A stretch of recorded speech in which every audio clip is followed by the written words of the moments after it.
Hello everybody, I'm Dr. Hans Diehl and I'm delighted to be with you to contribute to the success of your first National Congress of the Mexican Society of Lifestyle Medicine. This National Congress is a great and exciting undertaking of bringing the concepts of lifestyle medicine to health professionals and to the community at large. You know, some 80% of Mexico's deaths are now largely related to common chronic diseases like heart disease, diabetes, obesity, and hypertension. And despite best efforts, the high-tech medicine approach has not yet found a cure for these non-communicable diseases. The best we can offer is to palliate and alleviate the obvious symptoms of these modern killer diseases. With cures being rare and elusive, we have to settle for symptomatic treatment. And yet a cure is available within the lifestyle medicine approach through an enlightened lifestyle and intelligent self-care that will activate the body's innate ability to begin to heal itself. This prominently involves a simple, more traditional diet of foods as grown, as advocated in Dr. Susan Bloom's best-selling book. She says, afflicted with chronic diseases, changing the food you eat is the single most powerful lifestyle change you can make to restore your health. So, my topic today is disease reversal. Live with all your heart. What I want to do is I want to share with you some case studies from the CHIP program, the Complete Health Improvement Program, a proven intensive lifestyle change program. Have you ever noticed that when you ask an audience the day after a given lecture, how was the presentation? They often say, oh, it was very interesting. And if you probe just a little bit more, they may say, oh, it was very good. It was very, very good. Well, is there anything you liked in particular? Something that really stood out? Some details? It was outstanding. It was very well done. A great speaker. And you see what's happening? It's the day after that brilliant lecture and it's already gone and forgotten. But when you tell people the story, they remember, because with the story also come emotions, and we latch on to emotions. Emotions help us to remember. So here is my first disease reversal story, the Robert Anderson story from cardiac cripple to champion. It was 10 minutes to 7 that evening. 1,500 people were waiting for me in the town of Vernon in British Columbia in Canada to start my 4th lecture of my CHIP program, which spans a series of 18 sessions. I knew that many of these people were of German heritage, and that meant punctuality was very important to these people. It was just then, as I was moving towards the stage, that a man rushed me. Hi, Dr. Diehl, I'm Bob Anderson. You remember me? I was one of 400 CHIP graduates in the town of Creston. My wife Teresa and I drove 6 hours to be here to surprise you and to tell you what happened to us. But you know, as much as I wanted to listen to him, at that moment, I just couldn't do it. The clock was ticking. 3 more minutes to go. But then I had a bright idea.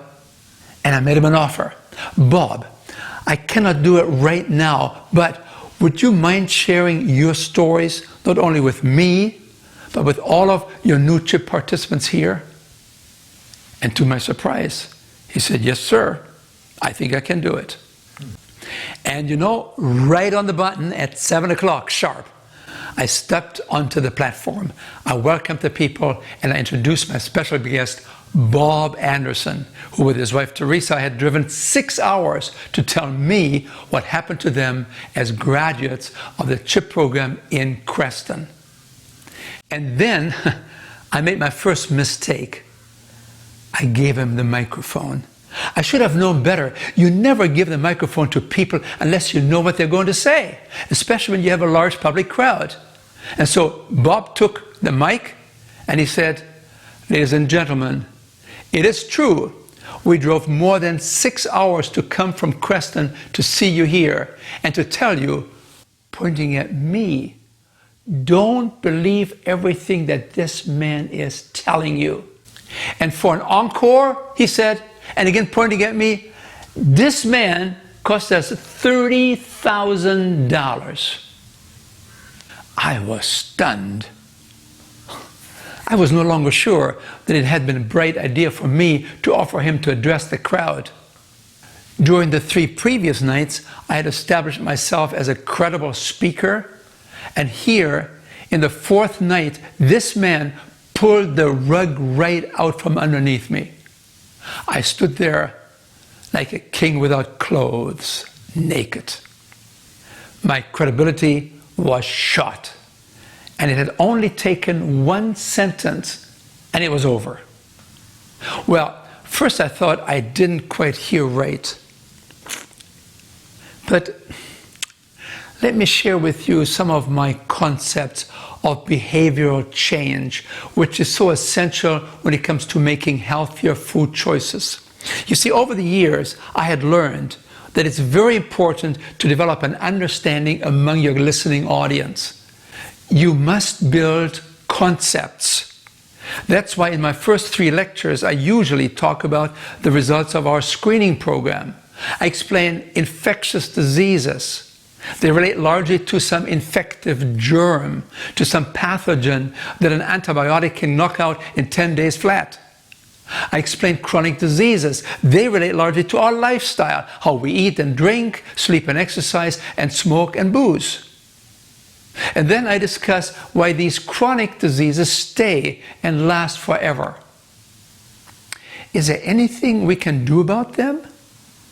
And then I begin to talk to them about risk factors that drive this underlying disease process. And then on my 4th night, that's the big night, I talk about the primacy of diet. That's the game changer. That's my big lecture. That's when I talk about the relationship of diet to disease. I mean, I am a gradualist. I'm moving slowly and with sensitivity because I know that change must come from within. You just cannot dictate to people, as of tomorrow, no more M&Ms, no more chocolates, no more potato chips, no more meat. You just can't do this. People must discover this for themselves. They must be ready, and the change must come from within. And so, as I was listening to Bob, I expected him to talk for about 3 or 4 minutes, but once he got started, he had no thought of quitting. He enjoyed telling his story, and he told it. And there was nothing I could do because he had the mic. He was in charge. And so he told them, wherever I would go, a shadow followed me. It was a box, 7 feet long and 3 feet wide. And I knew I would be in that box any day now because I had shortness of breath. My angina was crippling me, and to pick up my mail, I couldn't walk to my mailbox some 70 meters away. I mean, I had to drive there with my old jalopy, my rundown car. And beyond this, I had a serious case of arthritis, I was overweight, and I was depressed. So when Teresa and I were driving home after our 3rd night after our trip program in Creston 4 months ago, she was telling me, you know, Bob, I am actually sick and tired of being sick and tired. Bob, you are in the hospital on a regular basis. Your angina is not improving. Your shortness of breath is not getting any better. Bob, I'm really scared looking into the future and seeing myself as a widow. We need to make some changes. Now, when we get home tonight, we're going to make some changes, Bob. It's time, don't you think? So we drove home. We got into the house, and first thing I noticed, she was at the fireplace, and she said, Bob, what about those Marlboro cigarettes, those cartons you love? Come on, here's the match. Let's take care of it. Well, actually, I knew within my heart that it was time to make the break. And so I put that match to these cartons of Marlboro cigarettes with that wonderful aroma. I knew it would be my last time. And as I knelt in front of the fireplace, I knew it would be my last time, and I sucked it in as deeply and as slowly as possible. And then she said, now, let's go down to the basement. And pointing to our 2 large horizontal freezers, she said, Bob, let's clean them out now. I mean, I looked at her in shock. Teresa, the doctor has not said anything about diet. Well, she said, he did. He said, if it has a mother or a face, don't eat it too often. Yeah. But he didn't say anything about, Bob, I'm sick and tired of being sick and tired. I don't want to be a widow. Let's clean them out now. She had taken over as the new sergeant in our family. I felt the gun on my chest. There was not anything I could do about it. She opened those large olive green garbage bags, and the sirloin steaks disappeared. Then the chicken, then the pork chops, and then the cheese, and then those sausages. The only thing left in those freezers in the end were some raspberries and some beans and some spinach. And then she took me to the kitchen with another large olive green garbage bag. And she said, Bob, next, we're going to clean out that kitchen. And so she went to the freezer compartment of the fridge, and she took out all my favorite Haagen-Dazs ice cream. No! And while he was telling his story, I was getting increasingly nervous. I mean, he was taking away so many foods that most people love, and it makes life worthwhile to them. Could he be ruining my program? And then, Bob, I don't want to face my future as a widow. We're going to clean it out tonight. Ice cream is just fat and sugar. Come on, let's get it out. And then she took me to the pantry. And there I saw my favorite M&Ms. I saw my favorite potato chips. And I thought to myself, I'm safe here. No mother, no face. And I told her, Teresa, the doctor said no animal products. And she said, come on, Bob. I remember he said something about if the food is refined, don't eat it too often. Once we had taken care of all those pantry shelves, she then took me to a wet bar.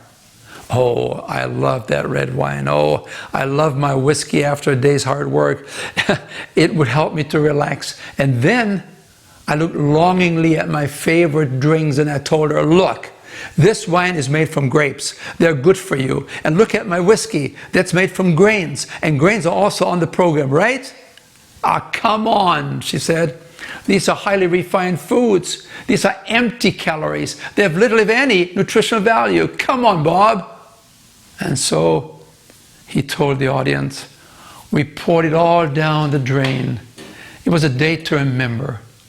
When we finally finished our extreme makeover at 2 o'clock in the morning, I turned to Teresa and said, Teresa, with everything gone, what are we going to have in the morning for breakfast? And yeah, here's my question for you. When you get back home after this Congress and you look around your kitchen, around your freezers, around your pantry, what more traditional foods will you find that are really coming directly from nature, such as vegetables and fruits, and whole grain products, and beans and lentils, and perhaps some nuts and avocados?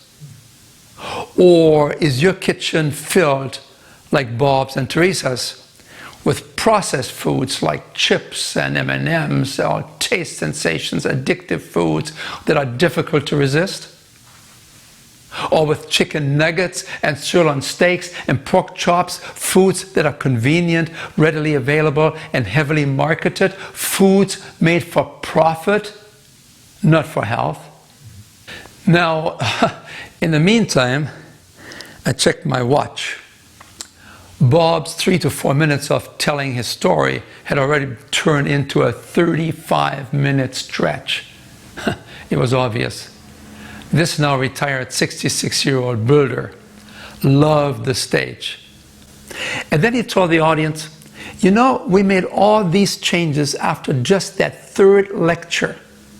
Now, while most of the people in our class only gradually adopted Dr. Diehl's dietary principles, we had implemented them already after the third session. And as a result, at the end of the 4-week program, when we got our clinical results, guess what? Teresa and I had the biggest weight loss, we had the biggest cholesterol drop, we had the best blood pressure. My blood pressure has actually dropped so much that my doctor had to gradually remove my blood pressure pills. My chest pain, my angina had begun to drop off, and Teresa's diabetic blood sugars had come down as well. At the same time, I'd gotten gradually into our walking program. But after several weeks, I got kind of bored with all that walking, and so we drove to a bike shop, and I bought myself a 21-gear titanium bike. Oh, it was a beauty. It was fabulous. And then on the way home, my wife turned to me and she said, you know, Bob, do you realize that you just spent $2,000 on your bike for yourself? What about me? Wow, you want to have a bike too? No. I don't want a bike. I just want a piano, a used piano that would probably cost about $1,500, but then I want to also set aside some $500 for my piano lessons. And I began to compute the numbers. $2,000 for Bob, $2,000 for Teresa. That's $4,000. But didn't he say something about that I cost them $30,000? Well, because they felt so good now, it wasn't long before they bought a brand new car for $26,000. And that was $30,000. This man there, he said, pointing at me again, that man cost us a lot of money. And then he said, and you know something else? I'm now getting ready for the ride of my life. From Creston on the west coast of Canada to Ottawa, Canada's capital, on the east coast. I'm going to ride that bike 4,000 kilometers. I'm going to get that clearance from my cardiologist, and when that's done, I'll be ready next year. Boy, I could tell he was feeling high, and I was feeling low. This man coming from Creston, a graduate of our CHIP program there, had destroyed my gradualist approach to behavioral change. Instead, he had told his class, no more chips, no more M&Ms, no more meat, no more salamis, no more cheese, no more red wine, no more taste. I mean, this man had destroyed my whole program. No one would come back to another lecture. It was over. Furthermore, he had already talked for over 50 minutes. He had taken all my time that I urgently needed for my most important 4th lecture, the game changer, discussing the diet and disease relationship. There was no more time for me to do anything. All I could say was, thank you, Bob. You've really inspired us, and sent the people home. But I was worried. I was petrified. I sensed, I knew that this would be our last night of the scheduled 18 sessions. This was Thursday night. After this session, no one would be coming back on Monday. The program was over. I had made 2 mistakes. Number 1, I'd given him the mic, and number 2, I didn't tell him, you got 5 minutes. And I began to think about calling Lily, my wife, and telling her about Bob Anderson, who had ruined my CHIP program on the 4th night in Vernon, and that I was probably coming home soon. Well, Monday night came. I'd driven to the lecture hall just out of curiosity. The parking lot was full. It was crowded. I mean, it was packed. And I figured, oh, they must have replaced my CHIP program with a wine and cheese party or something like that. And so, as I opened the door to the auditorium to see how many people were there, I mean, I was shocked. The place was filled. As I recognized some of my chippers there, I turned to one of them and I said, listen, what are you doing here? But sir, this is our program, session number 5, isn't it? They were all there.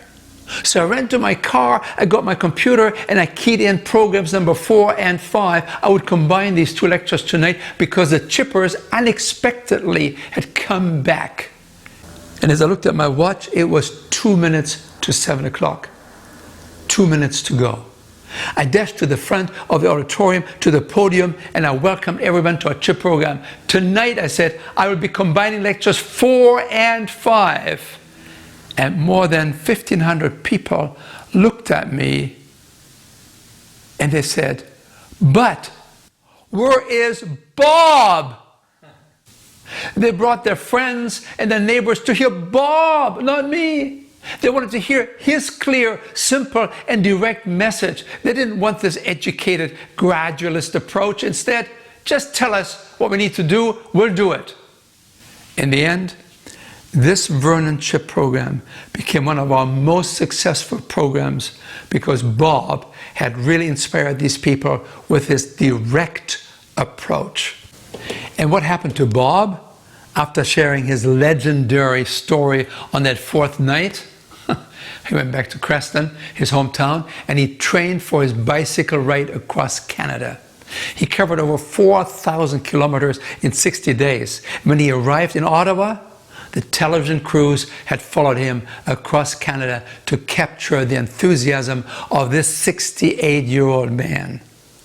It was the same man who only 2 years ago could not walk to his mailbox 70 meters away, but instead had to use his old jalopy of a car to drive there. And now he had covered 4,000 kilometers on his 21-gear titanium bike.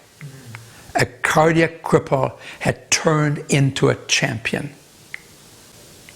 Later, I asked him, Bob, did you really get clearance from your cardiologist? I mean, somewhat astonished, he said, Dr. Diehl, didn't you tell me? And didn't you show me angiograms that heart disease was indeed reversible? Well, I told my cardiologist about that.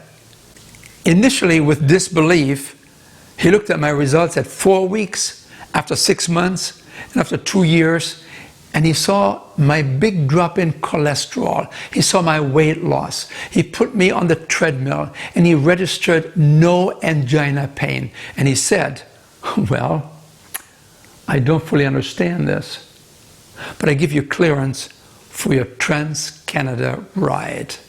Wow.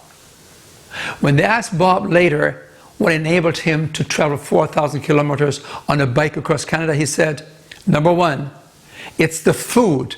Eat simple foods, foods as grown, the way it comes in nature, simply prepared.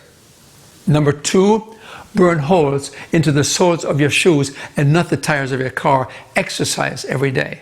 And number 3, avoid harmful substances like cigarettes and alcohol and too much caffeine.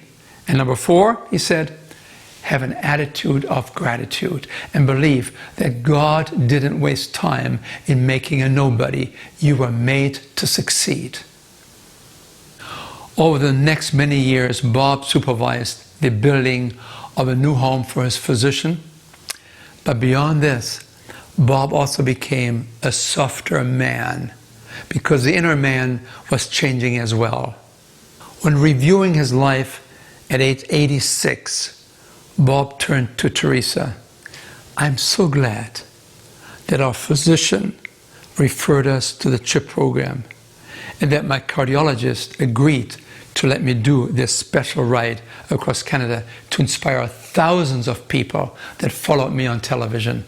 Because of the changes we made in our lifestyle, I've had 20 extra years, and 18 out of these 20 years were really good years. I'm so grateful. Transformed from cardiac cripple to champion. There's no greater joy for me as a care provider with over 100,000 CHIP graduates to see such a transformation. Perhaps these graduates didn't all have the same experience. Perhaps they didn't all ride 4,000 kilometers on a bike. Perhaps they didn't all run marathons. But most of them were able to find a new freedom to explore the richness of life again. or to find a new freedom from the medications that control but rarely cure. The clinical results of the CHIP program now have been published in more than 40 peer-reviewed medical articles. They are no longer under debate. They document what happens when people make serious lifestyle changes, when they move towards a simple traditional diet, coupled with a daily exercise program and avoiding harmful substances, and when they become a nicer person. There's no greater joy for a care provider than to see happy patients becoming healthy again and living with all of their hearts.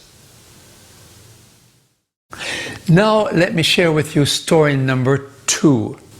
And let me prepare you that not all stories are as smooth and as easy as the story of Bob Anderson. Here's a story of Boyd Brenner. He was an unlikely turnaround. Could we really help this man, I wondered? I mean, as I looked over the crowd in Kalamazoo, Michigan, there were 300 people and another 18-session CHIP program. But I didn't have to look very long. I spotted him right away. He was sitting like this. I mean, that was body language, and I knew what that meant. It said, I really don't want to be here. And during our break time, I approached him and I said, hi, it's nice to meet you, sir. What brings you here? And he said, my wife. Oh, your wife? And why is she here? Oh, she wants to lose some weight. I mean, I don't think she has to, but you know, she's a woman and they have their own ideas. Oh, I see.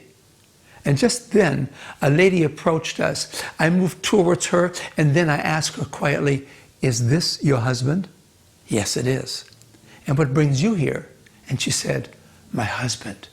He's 57 years of age. He had to retire because of health problems. He has heart disease. He has had 9 heart attacks, 2 bypass surgeries, and again, incessant anginal pain, chest pain, because 3 of his major coronary arteries are closed up again. I just didn't know what to do. He has been a diabetic for 5 years. He has been 65 pounds overweight. His cholesterol is very, very high. He already has had his gallbladder taken out. He had high blood pressure for the last 13 years, and he's on 3 different medications. He has gouty arthritis, lots of pain on medication, and his triglycerides are above 2,000. And after 9 heart attacks, he's still smoking his pipe. And I asked myself, what could I do for my man? And so she said, the hospital was promoting the CHIP program, and I thought maybe we should try this one as a last resort. We had been to the Mayo Clinic several times. They'd given him the best medications, and I mean, look at some of the medications for his angina, his hypertension, his sky-high triglycerides. In addition, he has been on blood thinners, and he's taking 67 units of insulin for his diabetes. This man is a sick puppy. And she said, sir, he is no longer able to lie down at night. He has breathing problems, sleep apnea. He's now in his own room. We put his bed at a slant, and then we tried to help him sleep in a recliner. But no consistent relief from his angina pain can be found. And now he's walking the floor all night long until daybreak. Day in, day out. Imagine, he can't even get to his mailbox, which is only 30 meters away, without having 2 or 3 angina attacks, chest pain. Sir, we don't know what to do, but my hope is that this program can motivate him to make some of the needed changes. I'm all behind it. I will do everything for him. I love this man. And so I saw the disconnect between husband and wife when it comes to lifestyle changes. The next day, at break time, I was looking for him again. Of course, he was easy to find in the crowd, just like this again. But now I knew his name, and I said, hi, Mr. Brenner, how are you today? Disgruntled and sullen, he barked, why are you seeing me again? Why do you pick on me? What are you trying to do? Are you trying to change my lifestyle? Are you trying to change me? You cannot change me. I'm a German. And I said, I understand, sir. Apparently he didn't know that I was a German too. And then he said, look, you need to understand something. I cannot change. It's just the way I am. That's the way it is. I've made my peace with myself, and I'm just here to help my wife. It was obvious. There was not much I could do for Mr. Boyd Brenner. Looking for some help, I finally talked to a psychologist, to my daughter, Carmen. I said, Carmen, tell me, what can I do with this man? He's not interested in adopting to any of my suggestions. He's not open to the educational concepts. He does not see a need for making some changes. What can I do? And she said to me, Dad, don't push him. Just be nice to him. Just ask him some questions about his life. Make him comfortable. Ask him, does he have any dreams left? What are his goals? Let him think about his goals, and maybe he begins to realize that if he made some changes, he might have better health, which could make it easier for him to fulfill these goals. Well, I thought of my daughter's counsel, and then I saw him 2 days later, and I said to him, hi, Mr. Brenner, how are things going for you today? And he said, well, I've been thinking about how you're always picking on me. I want you to know what's going on, and that is, I'm a man of the Mayo Clinic. You know, that's the best clinic in America. And at the Mayo Clinic, they told me nothing more could be done clinically for me. They told me, you are on the best of medications. It's your genetics. You didn't pick your father and mother very wisely. It's genetics. You got to learn to live with it. There's nothing that we can do to help you anymore. And so I turned to him and I confirmed, yes, I understand. The Mayo Clinic means a lot to you. It's one of the finest in the country. But by the way, I've heard from your wife that you have a very special passion for hunting. Is that right? Oh, yes. I'm a big-time hunter. I'm hunting exotic animals in Canada. I like bear and caribou and seal and deer. These are my favorite dishes. And sort of as an afterthought, he offered, well, actually, you seem to be a pretty decent guy.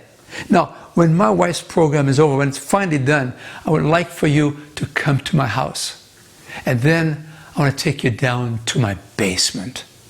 I have 5 freezers there, full of exotic meats like bear meat and caribou and deer and seal. It's all there, and I want to show you what a real man eats. Yeah, actually, I had been told by his wife that he could easily finish a 2-pound roast in one sitting. I knew I had my work cut out for me.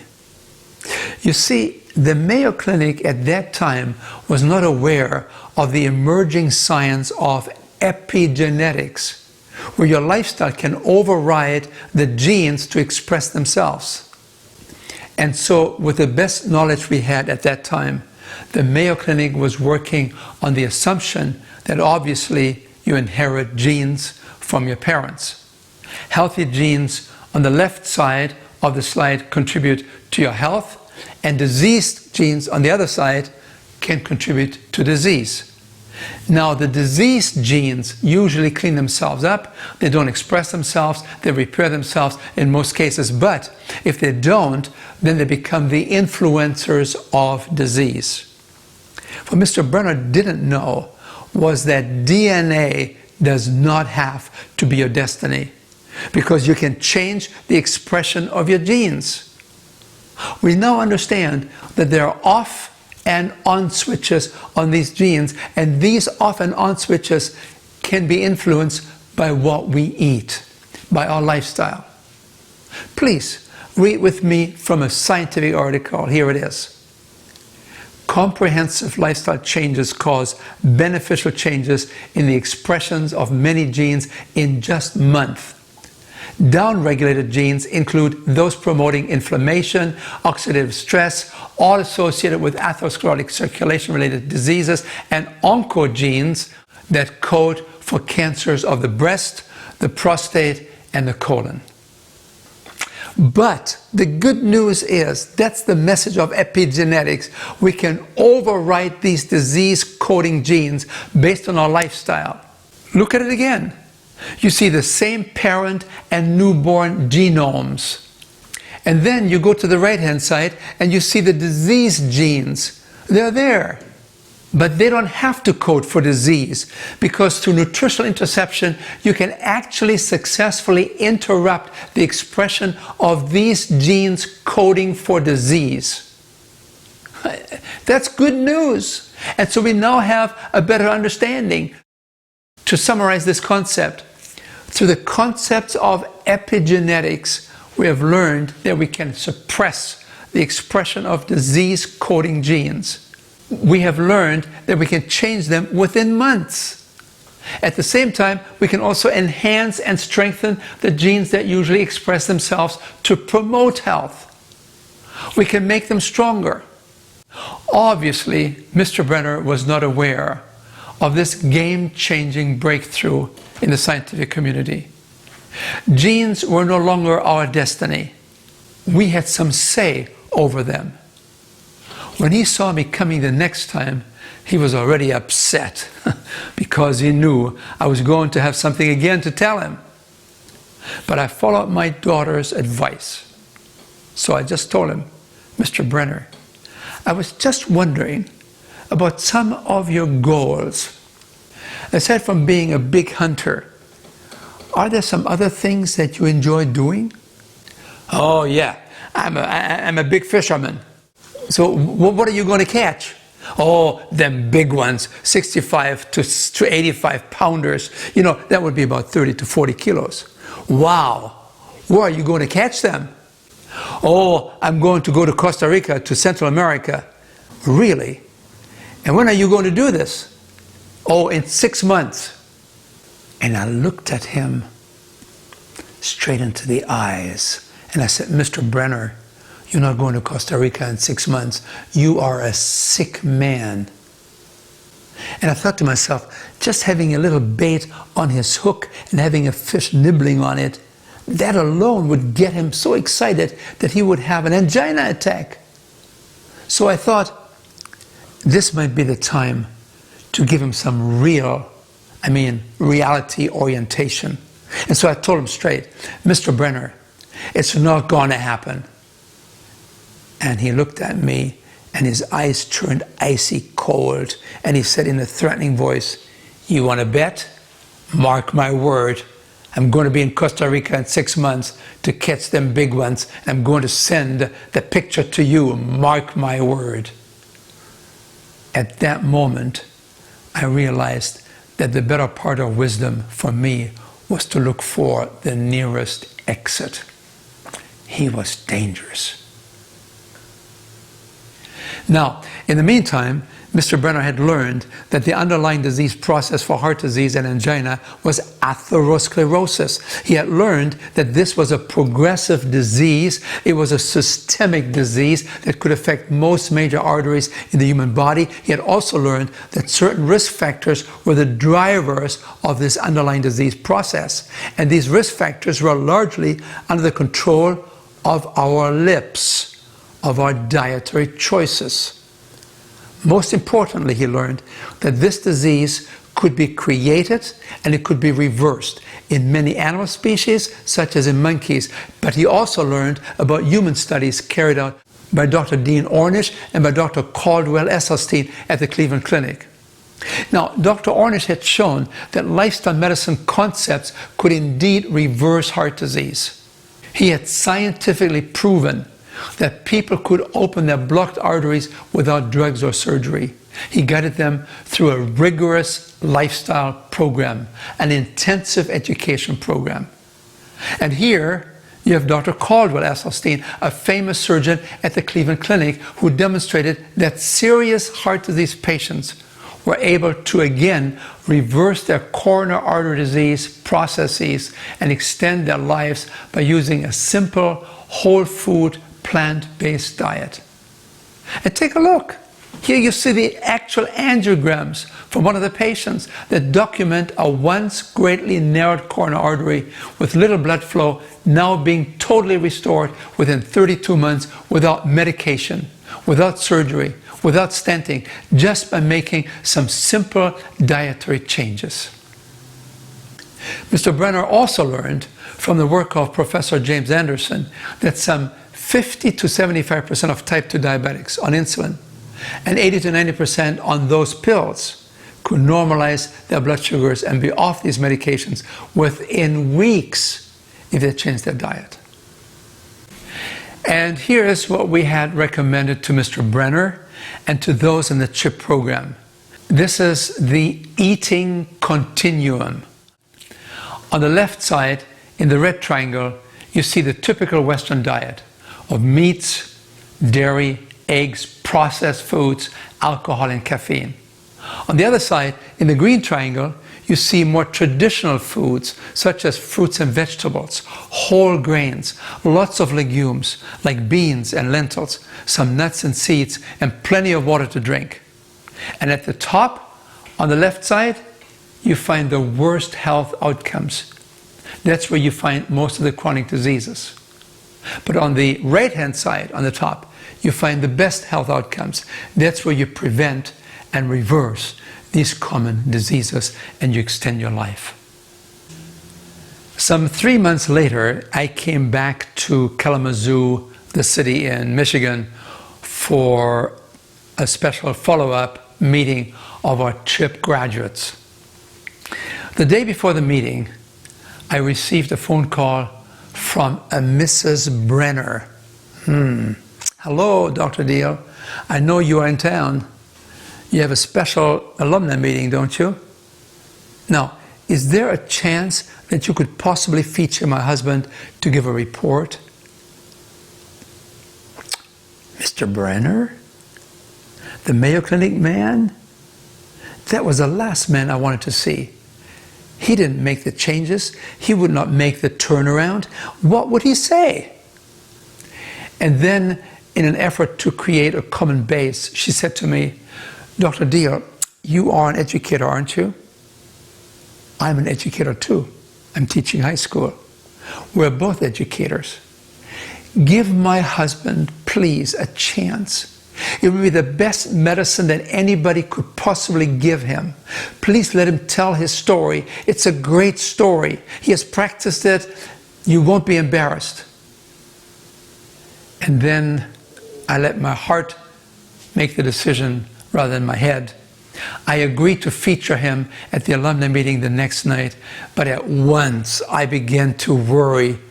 Did I really make the right decision to feature him? That next evening, I introduced Mr. Brenner. Ladies and gentlemen, we have a gentleman here from our last CHIP program, Mr. Boyd Brenner. He wants to give you a short report of what happened to him. He took the mic and he said, ladies and gentlemen, the 4 most important letters in the alphabet can be found in the 4 last letters of the word American. I can. And he said, I'm German. I'm a hunter. I had 9 heart attacks. If I can do it, anybody can do it. Look at my weight, how it came down from 100 to 97 to now 94 kilos. I've lost 6 kilos in those 3 months, and I've never eaten so much food in my life. And then he said, look at my blood sugar levels. They went from 205 down to 131. My blood sugar is now almost normal, and that without taking any insulin injections. I mean, I used to take 67 units of insulin, shooting up every day. No more. And look at my cholesterol. It went from 288 down to 128. That's unheard of. It's unbelievable. And no medications, just the diet.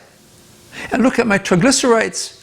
Before, they were over 2,000, and now they're only 400. And look at my blood pressures, 122 over 78, 120 over 80, 110 over 64. They're all normal blood pressures, except that the first values were controlled by 3 different blood pressure medications. But with my blood pressure normal now, these medications are all gone, and my blood pressure, my doctor said, is that of a teenager.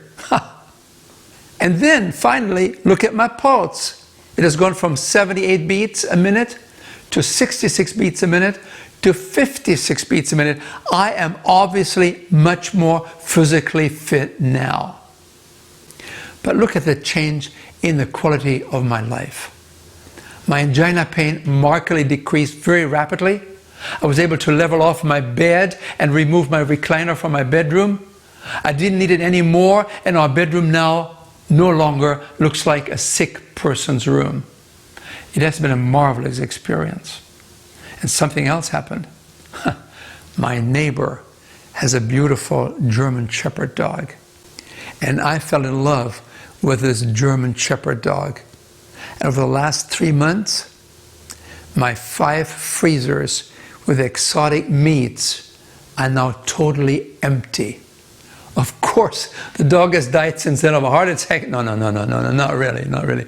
But you know, Mr. Brenner, I said, what about that trip to Costa Rica in 3 more months? I'm going to get there. You just wait. And then I said, so Mr. Brenner, tell me, what was it that caused you to make those changes? Well, I just wanted to prove you wrong. I knew I couldn't believe you. I couldn't trust you. You're from Loma Linda. Look, I'm from the Mayo Clinic. That's where the big boys are. What's Loma Linda? And so I was going to embarrass you. I was going to do exactly like what you said. But instead, I actually went beyond that. You recommended 100%. I did 150%. You said walk every day 15 minutes. I would walk every day 30 minutes. I did everything more than what you said because I wanted to prove you wrong. But I lost. Well, actually, Mr. Brenner, I said, no, you didn't lose. You won. You won the struggle with yourself. And then, 3 months after that alumni meeting, this is the picture that I received from him. Take a good look. You see this? Unbelievable. I mean, he got that big fish. And when I ask people who know something about fish, they say, yeah, that's probably about a 30 to 40 kilogram fish. True. I don't know how he was able to do that, because with angina pain as a background, you cannot have those exertions without having significant angina attacks. He was able to do it because he had begun to reverse his heart disease. His diabetes was basically gone. His blood pressures had come to normal. He was a new man. And also, he had become softer on the inside. And he said, I'm so glad that I came to the CHIP program to help my wife. Yeah, it turned my life around. And then I asked him, by the way, what did you do with that big fish? Oh, he said, I had somebody take a picture of it so I could send it to you, and then I threw it back into the water because I don't eat this stuff anymore. Amazing story, isn't it? An amazing turnaround. Least expected, but it happened. So you see, when we talk about these kind of concepts from a scientific point of view, we oftentimes forget the people involved, people, real people struggling with these kind of things. They're not just statistics, they're real, breathing, loving people. Now, so these were 2 major stories. Here is another short story film for you. Take a look. From dying to loving, an unexpected turnaround. Take a look. I was more or less, I could hardly work, I could hardly do anything. I was such bad shape. So I had to do something, and this was my last resort. It was really like the last resort. Doctors couldn't do anything more. I did some stem cell research and did some of that. That didn't help. So it was like it was a last resort. And what I say, thank God, CHIP. That's, I'm here today and I feel good, and everyone sees me and they say, boy, you look like $1 million now. You're just way better.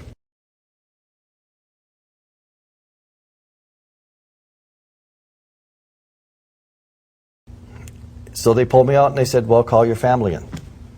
So I called my son and some people in with me, and they go, you've got some major problems. And I go, what do you mean? And he says, well, you got 5 arteries plugged. 5 major ones plugged, starting at 100%, 99, 98, 96, 95, somewhere in there. Major. You went then under the knife, right? Yes, and had open heart surgery where they 5 cut you open. bypasses? 5 of them, yes. And a month later, I felt really, really tough. So I went in again. Because now, when they go back to check, what do they find? They found all 5 of them are plugged. I mean, the And grafted vessels? Yeah, the grafted vessels, yeah. They scarred up is what they call it. Yeah, they're not plugged, but they're scarred, and they're scarred up so much that they can't put a stent in there. See, he had exhausted every possible medical intervention. He was now at a dead end, right? And then I guess, is that when Chip came in? Yes, that's when Chip came in. I had nothing else I could do. The doctors couldn't do anything for me. They said, you are like a lazy 80-year-old man. That's your health. And I said, no, I'm not. I won't stand for this. Something's got to be done. And I said, well, I'll try it. And I did, and thank God it worked like a charm. It was great. Maybe at this point in time, it would be a good opportunity for us to see how Tom is living. Because when he came into the program, it was a huge challenge. I felt a pretty big bunch of pressure on me because I didn't know if he was actually going to make it through the program or not. We were staring at our most challenging case yet. But we have a photo of Tom that I'd like us to look at now. And this is him after a year after taking the chip class. He's out there, he's digging his garden, not using a rototiller, he's using a spade. Wow. That is not a lazy 80-year-old man out there. Now, you probably can tell from looking at my picture that I was much younger then. This was 14 years ago, and he is doing really well because he made the lifestyle changes and he maintained the lifestyle changes. So here's a thought question for all of you. What brought about the lifestyle changes? What motivated people to make the changes? Here are 6 spaces that you can fill in. But because we have sort of a lack of time, let me just give you some suggested answers. Number 1, sometimes people first have to experience a medical crisis to uncover that they have a need for help. Number 2, sometimes people refuse help. Why? Why did Mr. Brenner refuse any help? Well, I'm here because of my wife, right? That's what he said. Well, why did he refuse? Because number 3, there were obstacles in his life, in his understanding.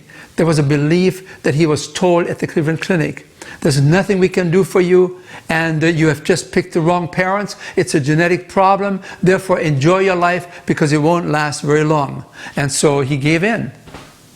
And then you have reason number 4. What made the difference? Education and group support. This was the dawning of the light. You see, a light and hope came into his mind. Maybe there's something that I can do.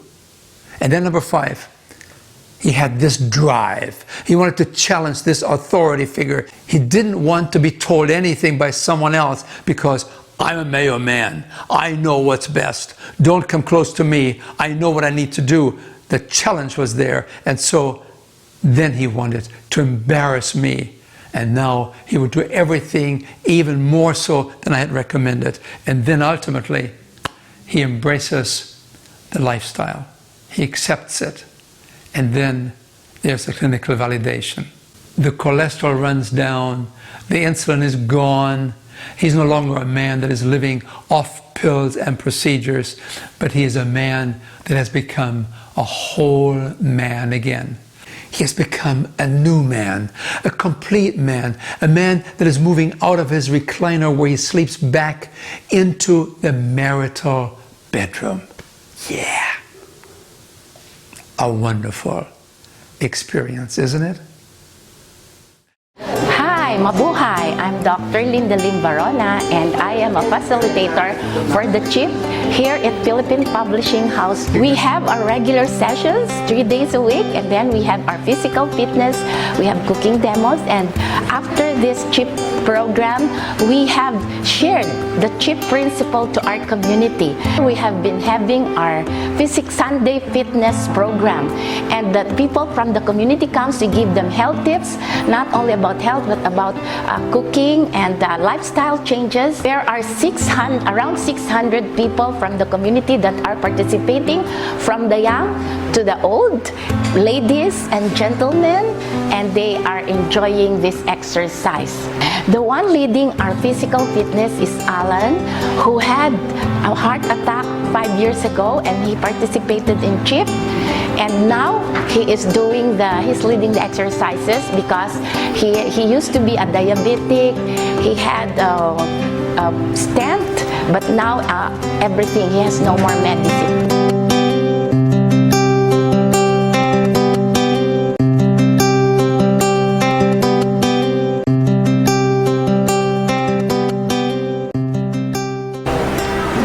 Hi, mabuhay. I'm Alan. 6 years ago, I was a diabetic patient. I had a heart attack. I was suffering from hemolytic anemia. I had 4 months of consecutive blood transfusion, 4 bags every month. And I heard about CHIP. So I joined CHIP. I was taking 172 units of insulin a day, and after the 1-month program of CHIP, it went down to 25 units after a month. Then after 3 or 4 months, it's 0. Then now after 6 years of practicing the CHIP principles that I have learned from them, I'm now leading 6 days a week physical fitness program just to share what I have learned from CHIP. Every Sunday morning during our physical fitness program, we have now 600 people participating and attending to us regularly. Energetic and healthy people joining us every day, from children up to adults. Especially men, coming from my heart, I owe it from CHIP. I love CHIP, I'm endorsing CHIP, and thank you very much, CHIP program. You know, it seems that Thomas Edison, that great inventor, was certainly a prophetic person when he said, "The doctor of the future will give no medicines, but will interest his patients in the care of the human frame, in diet, and in the cause and prevention of disease." And then to close, you have here Dr. Dean Ornish, my personal friend. He said, "For curing chronic diseases, the new prescription is lifestyle medicine. The most influential trend in medicine today, growing exponentially, is the emerging medical field of lifestyle medicine. Lifestyle as medicine is providing effective curative treatment for modern killer diseases." Yeah, take a look, think about it. These people that I have shared with you have learned that health is not a matter of chance. Health is clearly a matter of choice. So, blessings to all of you, and welcome to the world of lifestyle medicine.